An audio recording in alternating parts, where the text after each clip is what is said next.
Hi, welcome to the Information Management Group's overview of our Freedom of Information Case Management solution. We are going to cover the assessment of our purpose-built solution, including detail of our Ministry of Justice output reporting and implementation of pre-configured business workflow, aiding you to achieve compliance of the Freedom of Information Act. IMGROUP's Freedom of Information solution will allow you to achieve significant savings through client self-service, automatic collation of Ministry of Justice reporting, and efficiencies and compliance through the deployment of intuitive business workflow and audit history. The leading IMGROUP Freedom of Information solution enables you to log each request and follow predefined business processes.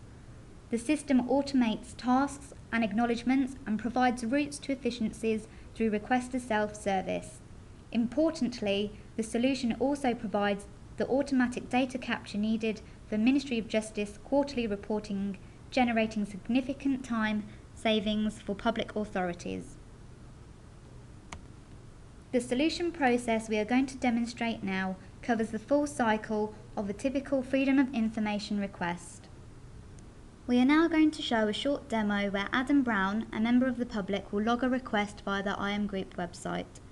The request will then be handled by a CRM user who will review and progress the request further. After the case has been processed, we will take a look at the advisor's overview dashboard and finally show you a quarterly monitoring report. So let's begin with the demonstration. We are currently on the IMGROUP government website where Adam Brown, a member of the public, will log his request.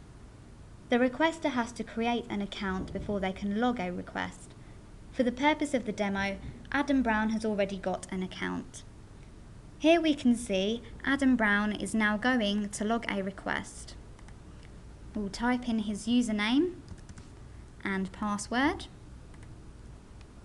and we'll submit. He will then go to the Log a Request tab and he will start to fill out the form. For the title, we will call this Parking Permits in London. We'll leave the case category as unknown and we'll just add a description. We will then click on the Submit button, where this request will now go to CRM. I now want to find Adam Brown's case so I can work on it. So let's go straight to our Outlook. So I'm within my Outlook and I'm now going to navigate to the Cases area where we can view all active cases. At the top of this we can see that we've got the Parking Permits in London, which was the case that Adam Brown had submitted. If we now open this case, we will log in a few more details. So having assessed the inquiry, I'm now going to make a decision and say that this is an FOI inquiry. So we'll type in Freedom of Information. We will add in an initial assessment as unchecked, and the sensitivity of the record will be a standard inquiry. We are then going to save the form. A great feature about this solution is that you can see at a glance the status and cost of a given request. This information is displayed in the header of the case form. For example, we have the current stage, which is request received, the overall deadline status, where the clock is running, and we also have the total cost and total time, which is also logged in the header of this form. Our FOI solution is process driven. All the user has to do is follow the steps from the Process Case button. A dialog page will be presented to the user where they are given instructions to move the case forward. I'm now going to click on the Process Case button. All of the options that are available on this dialog are valid for the Freedom of Information Act. And for the purpose of this demo, we are going to select the request to be processed under FOI Act. The process includes validation. Here, for example, it has automatically checked that we have contact details for the requester. If none were found, we would be alerted on screen. In the case form, we can see the current stage has moved from request received to the send acknowledgement stage. There is also some instructions for the user so they know what to do in order to progress the request further. This is highlighted here where we can see instructions, sending an acknowledgement letter to the requester. I'm now going to send the acknowledgement letter to Adam Brown. So from the case ribbon at the top, we have an Add tab. We click on the Add tab and select the Email button. We can see that an email has now opened up where we can insert a template. We click on More Email Templates. We can select the case that this is regarding and then select our acknowledgement letter. We click OK.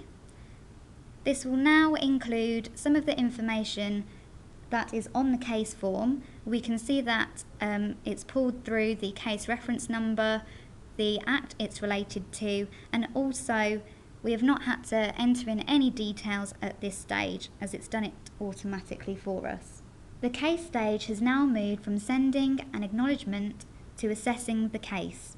As part of our process, we decide if the request is vexatious, repeated, or if any exemptions need to be applied.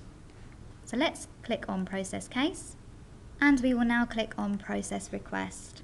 I am now going to log some estimated time and effort on the case form. So if we scroll down our form, we'll put in the estimated time of 15 days and the estimated cost of £450. For the purpose of this demonstration, we are going to assume that the requester has accepted the payment request, and as such we will use the Process Case button to proceed further. Let's click on Process Case. We will select the Proceed Payment. We can see from the instructions that we are being asked whether we can meet the 20-day deadline. Let's confirm this by processing the case. The deadline for the FOI request is the 22nd of the 10th, 2012. Can we confirm this date? I'm going to keep that as yes and click on Next. As part of dealing with a consumer's request, we have compiled documentation which we are going to save to SharePoint. We can access this from the left-hand navigation. So if we click on Documents and click on Add, we can then browse the files that we want to upload and store this in CRM. Let's go back to the case where we can now see all of the individual costs that have been logged against this case, all of the logged time against the case, and all the stages the case has gone through. Now that we have shown you how easy it is to process a request, we can show you an overview dashboard showing active cases, activities, and some sample reporting.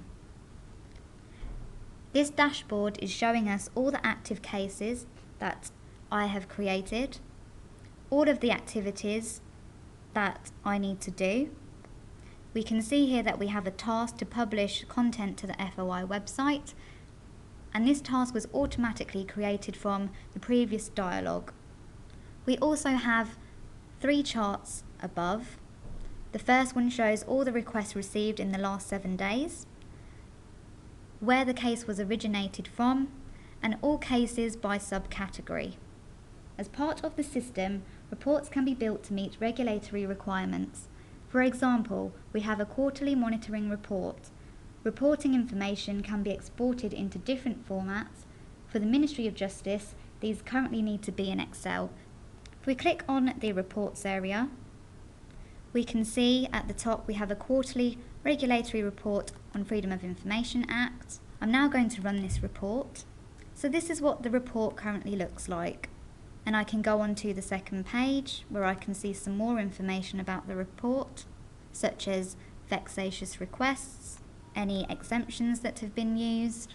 And if I click on the export button, we can see that we have all the different options of exporting this report.